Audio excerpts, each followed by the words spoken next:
On va laisser la parole à Thomas pour un échange de l'écouter. Alors, Thomas Pessimit, il est praticien hospitalier à Tours, donc de l'école de phénoménologie de Tours, et donc il va aborder les liens entre neurophénoménologie et diagnostic psychiatrique. C'est toujours un plaisir que de, faut que je lance ma présentation. C'est toujours un plaisir que de faire la promotion de la phénoménologie et de la sémiologie moderne. Et on va essayer, alors un grand merci aussi à Jean-Arthur, même s'il discute, de cette introduction. Merci beaucoup de cette transition, je crois qu'elle est toute trouvée. Et j'ai même le sentiment qu'on peut peut-être même réussir à faire de la phénoménologie quelque chose d'assez sexy, avec tout le talent que tu as peut-être. En tout cas, ça va être l'objectif, j'espère. Oui, donc la phénoménologie moderne et comment faire de la phénoménologie, j'allais dire moderne, là aussi. Est-ce que c'est possible? Alors, je vais évidemment essayer de faire donner notre point de vue, qui est un point de vue qui vaut ce qu'il vaut, et évidemment, il est sujet à commentaire. Alors, oui, d'abord, je n'ai pas trop fini à faire avec cette présentation. Alors, on sait tous, la phénoménologie n'est plus, ou n'est pas, le courant véritablement le plus répandu dans la psychiatrie. Plusieurs raisons, très probablement. D'abord, probablement parce qu'elle implique un background philosophique qui n'est pas toujours facile d'appréhender. Et d'ailleurs, c'est un objectif, je l'espère, à moyen terme, que d'essayer justement de proposer une espèce de résumé de ce background philosophique avec une formulation, j'espère, disons, accessible, notamment pour les internes, avec le Pen Group et je crois de l'association aussi. À moyen terme, j'espère pour l'année 2015, on prendra rendez-vous. Une autre difficulté tient à ce que la phénoménologie, en réalité, est multiple. C'est-à-dire que, évidemment, il y a autant de phénoménologie que de phénoménologues, et il y a beaucoup de phénoménologues depuis le début du siècle dernier. Alors, ce qui est intéressant, je crois, de constater maintenant, c'est que dans ce panel de philosophes, il y a des philosophes qui sont, je crois, dont la philosophie est compatible avec une pratique des neurosciences ou des sciences cognitives actuelles, et d'autres un peu moins. Et c'est vrai que l'influence des existentialistes ou de Heidegger est particulièrement prépondérante pour la psychiatrie et pour tous les psychiatres d'inspiration phénoménologiste. Mais mon sentiment, c'est qu'elle est tout de même moins compatible avec une description de type sciences cognitives, alors que des auteurs comme Husserl ou Merleau-Ponty le sont peut-être davantage. Alors, ce sont des images tout à fait respectables, ici, mais un peu vieillissantes peut-être, et on trouve une pratique plus moderne de la phénoménologie, puisque, vous savez, une phénoménologie qui tente d'allier la phénoménologie et les sciences cognitives, avec notamment le projet de Francisco Varela, dans cet ouvrage fondateur, L'inscription corporelle de l'esprit, dans les années 90, et puis, plus récemment, une de ses collaboratrices, Nathalie Depradt, qui est une grande philosophe, je crois, en tout cas spécialiste de la question de Husserl en France, et avec laquelle d'ailleurs on a la chance de collaborer. Et puis d'autres ouvrages très récents aussi, qui reprennent tout ce paradigme de la neurophénoménologie et de l'énaction, qui est presque un synonyme de la neurophénoménologie, disons. Et puis, vous voyez, encore même des colloques qui se tiennent très récemment, en avril dernier, sur la question de naturalisation de la phénoménologie à Strasbourg, avec d'excellents experts sur la question. Dans les pays anglo-saxons également, c'est quelque chose qui n'est pas dominant, c'est plutôt la philosophie analytique qui est au premier plan dans les sciences cognitives, mais la phénoménologie a sa place, je crois, notamment avec ce journal, qui tout à fait, je vous conseille, si vous avez un intérêt pour la phénoménologie et les sciences cognitives, c'est un journal mensuel qui est édité par Sean Gallagher, qui est vraiment intéressant. Il y a des équipes aussi au Danemark, avec la fameuse équipe sur la recherche de la subjectivité et son coordonnateur de la vie, et puis les équipes aussi américaines du côté de Carbondale dans l'Illinois, où il y a aussi un centre de phénoménologie assez dynamique. Alors, je me permettrai quelques notions quand même de phénoménologie pour justement essayer d'arriver assez rapidement sur l'utilisation plus moderne, je dirais, de ces notions de phénoménologie. Comment, en tout cas, on peut les utiliser actuellement. Alors, très rapidement, vous savez, que la phénoménologie se veut, voilà, en tout cas l'objectif affiché de Husserl lorsqu'il développe la phénoménologie, c'est de faire une science rigoureuse de la description de l'expérience en première personne, et donc à partir du niveau conscient, explicite, disons, pour justement arriver et dégager, à partir de ces descriptions rigoureuses, dégager des structures, c'est-à-dire les conditions de possibilité ou les invariants, on va avoir un langage plus actuel, donc de l'expérience. Cette fois-ci, on passe à un niveau préconscient. Voilà. À partir d'une description assez précise de ce que c'est que de vivre un événement particulier, pour en dégager les structures préconscientes qui sont la préconscience au sens, c'est-à-dire voilà, qui ne sont pas forcément apparentes de prime abord, mais qui peuvent le devenir par justement cette méthode de la phénoménologie. Alors par exemple, lorsqu'on essaie de décrire précisément le vécu d'excitation, de ralentissement dans les troubles de l'humeur par exemple, eh bien, selon beaucoup d'auteurs, on doit aboutir à l'identification d'une dysfonction des structures temporalisantes, que sont la protension, l'impression et la rétention. En deux mots, qu'est-ce que sont ces structures temporalisantes? Alors, je crois que c'est intéressant de les décrire, parce que ça a été largement impliqué, et c'est encore impliqué largement par beaucoup d'auteurs dans la psychopathologie, à différents niveaux d'ailleurs, pas uniquement à un niveau, pas uniquement dans les troubles de l'humeur, mais c'est la schizophrénie notamment.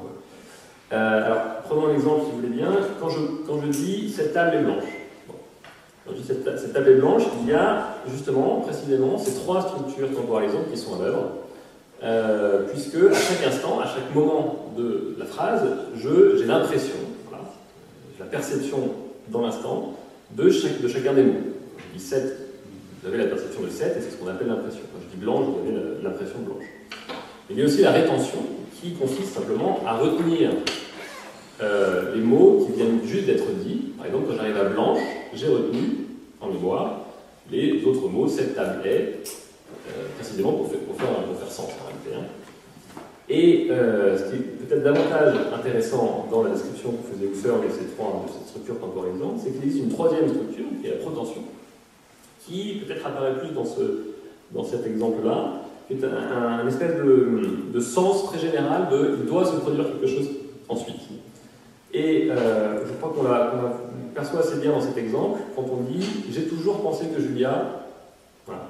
Vous avez ce sentiment-là, vous avez un sentiment assez vague de « il doit se produire quelque chose ensuite », parce que c'est mon intonation, parce que je marque une pause, parce que c'est la grammaire de la phrase qui veut ça, pour de multiples raisons, mais il y a quand même ce sentiment qu'il y a quelque chose qui doit arriver ensuite. Et c'est précisément ça, la protension.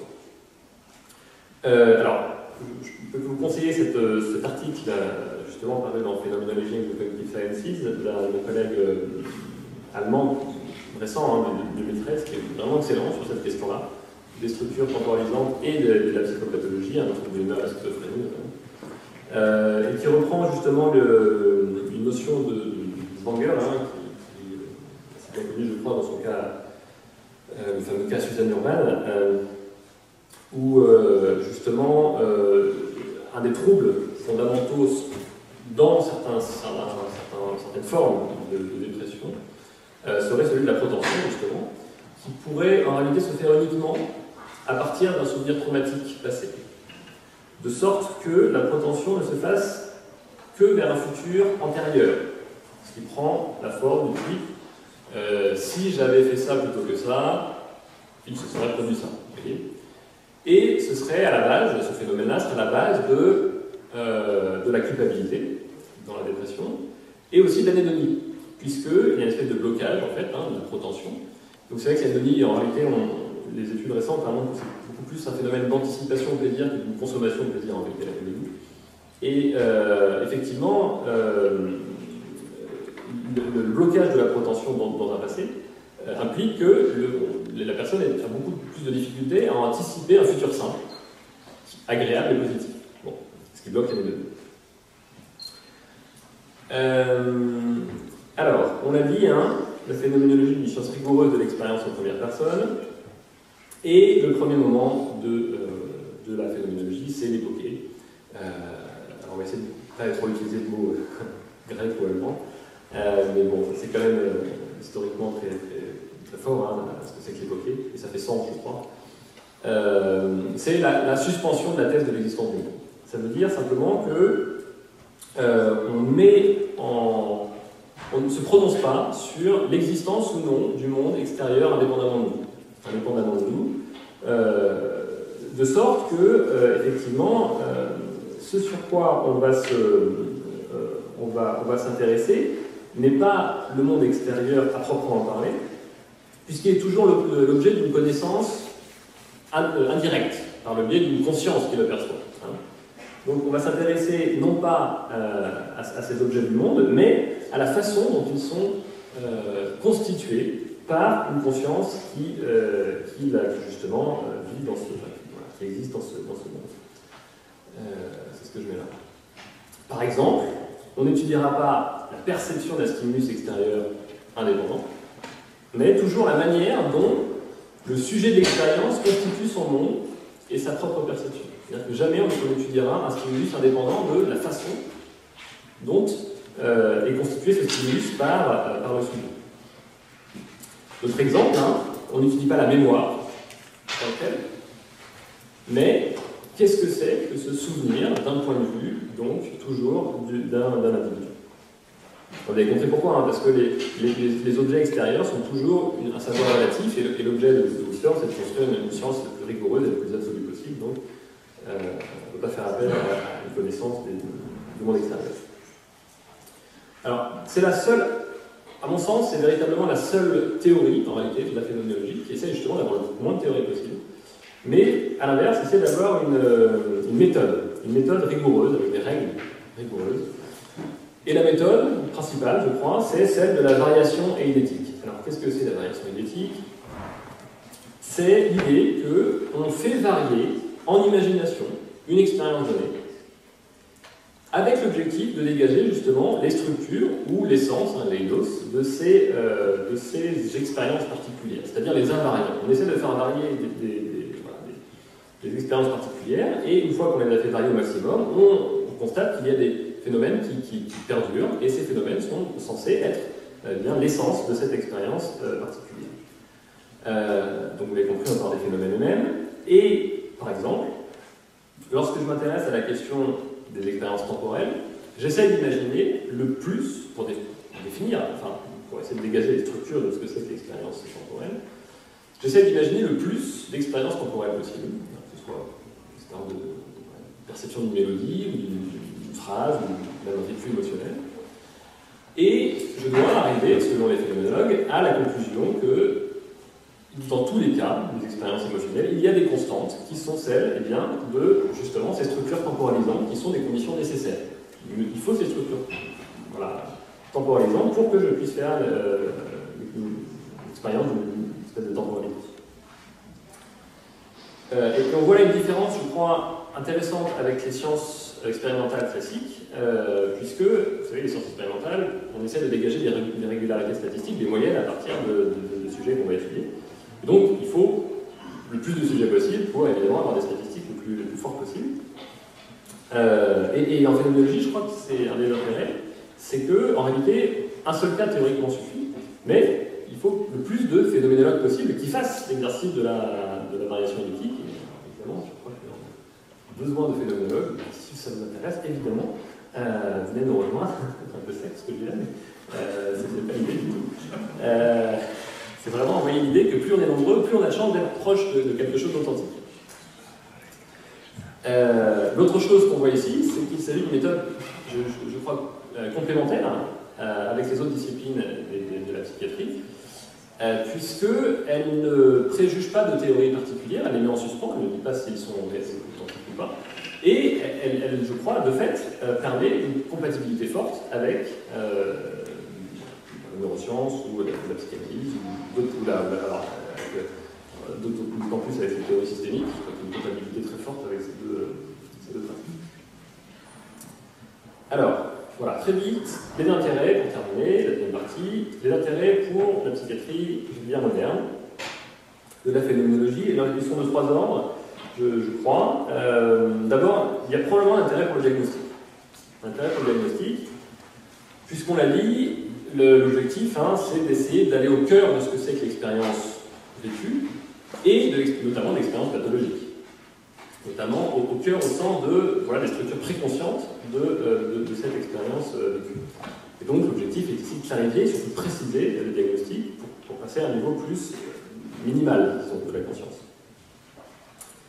Je crois que c'est particulièrement utile dans les cas ambigus, notamment les états prodromaux, comme par exemple les situations, les entrées dans la schizophrénie ou dans la démence, hein, avec souvent une difficulté qui consiste à distinguer l'anédonie de l'apathie, hein, c'est un enjeu qui m'intéresse beaucoup, qui est assez complexe, je crois. Et un bon exemple à cela qui est très récent, c'est le développement de l'échelle EASE par l'équipe de Copenhague, justement, qui a été reprise récemment, là, traduite en 2012, qui est une échelle précisément qui va essayer d'inspiration phénoménologique, très clairement, une échelle qui va étudier les troubles de la conscience de soi, à un niveau le plus élémentaire possible, puisque justement de l'évidence phénoménologique, qui est tout de même assez longue, hein, il y a 40 items, et prend à peu près 1h30 pour la durée de passation.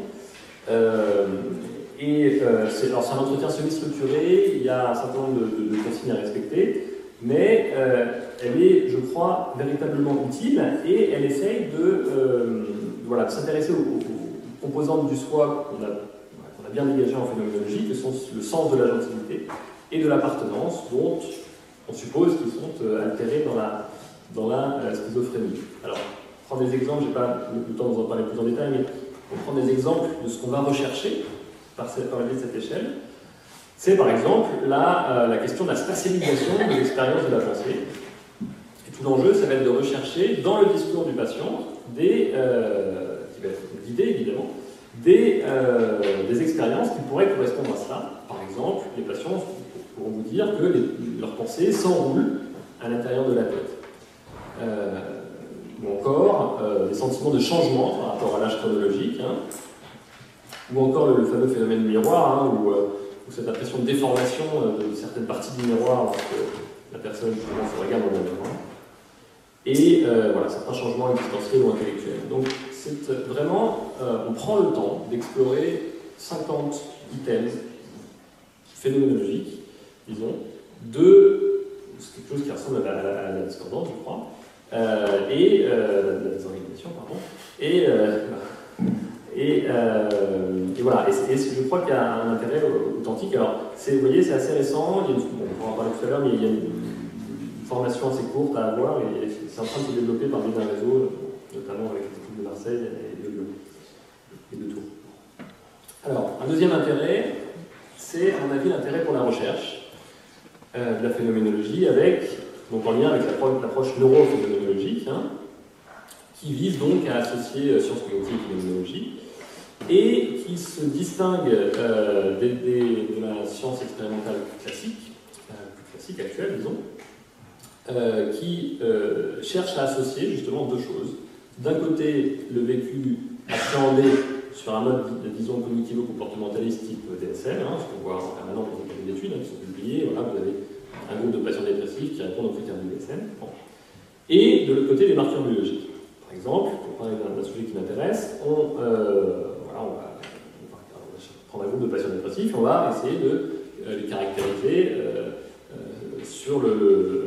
par des marqueurs du système nerveux autonome. L'objectif est de montrer est-ce qu'il y a un déficit, est-ce qu'il y a une dysfonction du système nerveux autonome dans la dépression. Je crois que là, il y a un double problème. C'est que d'abord, d'une part, les marqueurs biologiques du système nerveux autonome sont particulièrement variables, ça on sait, hein, encore plus en neurophysiologie.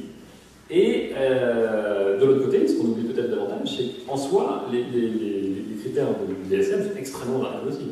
C'est-à-dire que théoriquement, il y a plus de 200 formes cliniques de dépression, simplement, au bas mot, simplement avec les formes, avec les critères du DSM. Donc on essaie d'associer deux facteurs qui sont extrêmement variables en soi. Et l'enjeu de la phénoménologie, probablement, c'est d'essayer de, justement, de renforcer cette association en limitant la variation des données à la première personne, des éléments cliniques, disons. C'est biologique. Alors, Alors, c'est ce qui a été fait par quelques auteurs dans cette étude assez fameuse, hein, publiée dans PNS il y a déjà un certain temps, et qui ont bien montré que justement, lors d'une étude assez simple, enfin, un peu sophistiquée quand même, de neurophysiologie, on a montré que, eh bien, lorsqu'on prenait en compte les données à la première personne, on faisait émerger des régularités statistiques là où, si on ne prenait absolument pas ces données, on ne voyait absolument rien. Il n'y avait rien qui se dégageait sur le plan statistique, et très rapidement, avec quelques sujets simplement, on voyait très facilement des régularités statistiques se dégager. C'est aussi ce qu'on essaie de faire en référence à une théorie des émotions qu'on essaie de mettre en place dans un projet ANR, le projet Amphilime, avec justement des collègues philosophes, où on essaie de caractériser la réactivité cardiaque et cérébrovasculaire dans un protocole de tâches émotionnelles type anticipation émotionnelle dans la dépression, à l'occasion duquel on réalise aussi des entretiens d'explicitation. L'entretien d'explicitation, c'est précisément une méthode, je ne vous ai pas encore parlé, qui, je le ferai très rapidement, qui justement a pour objectif de dégager, enfin de décrire le plus précisément possible un vécu particulier au moment de ces tâches émotionnelles, pour dégager les structures de l'expérience vécue par ces patients et pour pouvoir les associer à nos marqueurs physiologiques. Alors, si l'entretien d'explicitation nous intéresse, hein, c'était développé en équipe par une équipe française, hein, notamment autour de Pierre Vermersch et de Claire Petit-Mangin, et qui est repris par Nathalie Duprat, qui est en réalité assez simple, relativement simple à mettre en œuvre, qui nécessite une formation d'une petite semaine, et il y a effectivement toutes ces personnes qui proposent des formations assez régulièrement. Voilà, je crois que c'est en train de se développer de plus en plus. Et je finis très vite. Simplement pour vous dire aussi qu'il y a un enjeu aussi, les pouvoirs publics, alors pour l'instant anglo-saxons, sont en train de se rendre compte de ça, de la complexité d'associer les troubles du DSM avec les biomarqueurs. Et le NIH maintenant met beaucoup d'argent, consacre beaucoup d'argent, non plus dans l'association entre troubles du DSM et de marqueurs, mais justement symptômes spécifiques, voire symptômes transnosographiques, et de marqueurs particuliers. Et je crois vraiment que la phénoménologie a sa place là-dedans pour justement mettre en valeur cette nouvelle façon d'appréhender la recherche. Très rapidement, l'intérêt thérapeutique, qui est complètement, vraiment c'est très rapide, qui est très, de toute façon, hypothétique. L'idée, c'est que peut-être on pourrait favoriser l'alliance en reformulant le vécu réel et profond du patient, hein, parce que c'est un des objectifs de la phénoménologie, vous l'avez compris. Et on favorise l'intersubjectivité par un sentiment de reconnaissance du thérapeute qui comprendrait peut-être davantage l'expérience préconsciente du patient. Qui, c'est exactement ça, ce que je dis, c'est exactement ça. Complètement hypothétique, c'est une hypothèse qui reste à vérifier. Voilà, conclusion. Alors, on a dit entre points, et en résumé, la phénoménologie vise à clarifier et à préciser les symptômes et le vécu des patients, pour être plus près des mécanismes préconscients en marge de la conscience, qui constituent l'expérience pathologique. Elle permet, je crois, aussi de mettre en évidence des marqueurs, des invariants, en première personne à la fois diagnostic, thérapeutique et avis de recherche, et puis elle est complémentaire des disciplines de la psychiatrie. Voilà, merci beaucoup aux collègues de l'AESP pour leur soutien, et aussi à mes collègues de Tours, même si vous m'envoyez les photos hier, l'ami n'est pas... Elles n'ont pas l'air particulièrement réjouies sur ces photos, mais je vous assure, l'ambiance est très très bonne, vous êtes les bienvenus si la phénoménologie vous intéresse. Voilà, merci Thomas, c'était super, et notamment parce que tu as rendu la phénoménologie pratique. Et c'est vrai qu'il y a toute une méthodologie, comme tu dis, qui des fois peut faire un petit peu peur, mais tu nous as expliqué simplement par exemple ce qu'est le futur antérieur, ce n'est pas une notion facile. Mais écoute, c'était très pédagogique et alors, pour rester sur ce plan pratique, tu as rappelé les RDoc, cette volonté de travailler sur des dimensions, dessiner des signaux. Vous avez un outil qui permet de systématiser un peu comme ça les entretiens d'évaluation, qui est l'échelle ISE. En pratique, comment tu l'utilises, comment ça se passe? Oui, merci. Alors, je crois effectivement que c'est une façon assez, enfin, qui va bien marcher de faire appel à ce genre d'échelle, c'est-à-dire de mettre en œuvre, de développer ce genre d'échelle, parce que je crois qu'on peut faire largement la même chose pour les troubles de l'humeur, par exemple, pour plein d'autres troubles psychiatriques. En pratique, ça nécessite une petite formation de 3 jours, hein, qui est assez simple malgré tout. Et voilà, en fait, en pratique, c'est un entretien cellularisé dans lequel on va avoir une échelle à côté de soi qui nous donne les différentes dimensions justement à explorer phénoménologiques. Et on va les coter selon la réponse du patient. En prenant, alors je crois que voilà, la façon de faire précisément, c'est d'essayer de faire appel à des métaphores, ou l'expérience du comme si. C'est-à-dire que, on va dire, voilà, est-ce que quand vous êtes face à un miroir, il vous arrive d'avoir des impressions un peu bizarres, comme si votre visage prendrait une forme un peu. Et à partir de ça, les patients vont essayer de répondre oui ou non, et surtout, on va essayer de prendre des exemples particuliers.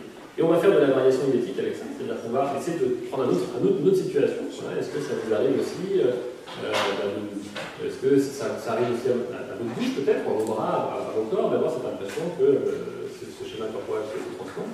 Donc on fait de la variation idétique comme ça pour bien vérifier que, effectivement, ces symptômes sont bien présents et on va les coter d'une certaine manière. Alors, il y a plusieurs façons de les coter entre 0 à 5. Il y a une formation très intéressante que je crois en train de se développer de plus en plus en France. Ok, c'est très clair, c'est comme ça que tu arrives par ces différentes approches et métaphores à toucher le vécu subjectif individuel. Est-ce qu'il y a des questions? Une question. Non, je connais un peu lisse puisque c'est Michel Saint-Molach à Marseille qui l'a traduit. Mais par contre, la psychologie, je connais d'un autre côté, mais comment est validé? Parce que dans une échelle, il y a une validité à valider la structure factuelle, à valider l'interjuge, etc. Il y a une validité externe à avoir et interne. Et sur un outil avec 50 items pour faire une analyse factorielle, il faudrait un nombre de sujets assez incroyable. Et également, quel outil de validité externe tu utiliserais pour dire que cet outil est pertinent pour prédire la schizophrénie, de faire des suivis longitudinales de 10 ans, enfin, c'est assez... Oui. Comment tu vois la validité de cet outil par rapport au contexte de validation psychométrique actuelle? Je propose de lire l'article paru récemment en 2012, qui est traduit en fait, de vision principale, où ils reprennent très bien ce point-là.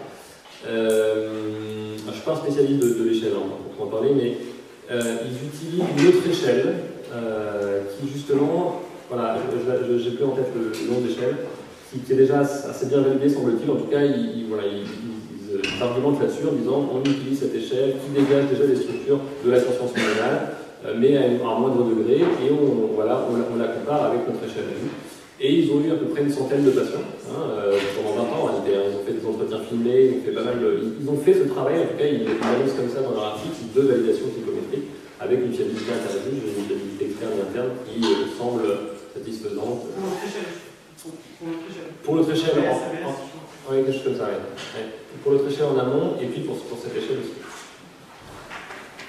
Merci Thomas, merci à tous les orateurs, merci au public, merci à Nora d'avoir filmé les interventions. Donc les vidéos seront diffusées à partir du site internet de l'ESP, donc vous pourrez trouver les interventions et puis les discussions. Donc on voit bien que la sémiologie c'est un sujet qui passionne tout le monde, tous les psychiatres, parce que c'est quand même le cœur de notre métier. Donc ça a pu avoir des discussions très riches, très intéressantes. Je pense qu'il y en a encore beaucoup qu'on pourrait avoir. On a pu voir à travers ces interventions qu'il pouvait avoir une approche très clinique, très pratique, avec l'intervention de Régis de la sémiologie, une réflexion plus épistémologique liée à l'enseignement extrêmement importante mis en évidence par Jean Arthur, et aussi des liens avec la neurophénoménologie et les réflexions édétiques, c'est dur à dire. Grec, l'allégorie de la caverne. Merci. Donc voilà, c'est vraiment des sujets très très vastes, et la sémiologie, ça permet de porter un regard qui nous touche particulièrement par rapport à toutes ces disciplines. On n'a pas pu étudier tous les domaines dans cette session, mais on peut voir que c'est vraiment très large. Et comme tu dis, il y a plein d'autres domaines, notamment le lien sémio et les aspects très neuroscientifiques. Comment est-ce qu'on peut lier tout ça? Comment est-ce que l'un est utile à l'autre, les aspects aussi peut-être en lien avec la réponse au traitement, bref. Il y a beaucoup de sujets encore à aborder, et notamment on vous propose un premier rendez-vous qui sera le 14 avril, une journée nationale de l'association enseignants de la sémiologie psychiatrique, qui se passera à la faculté Paris Diderot. On communiquera plus d'informations sur cette journée.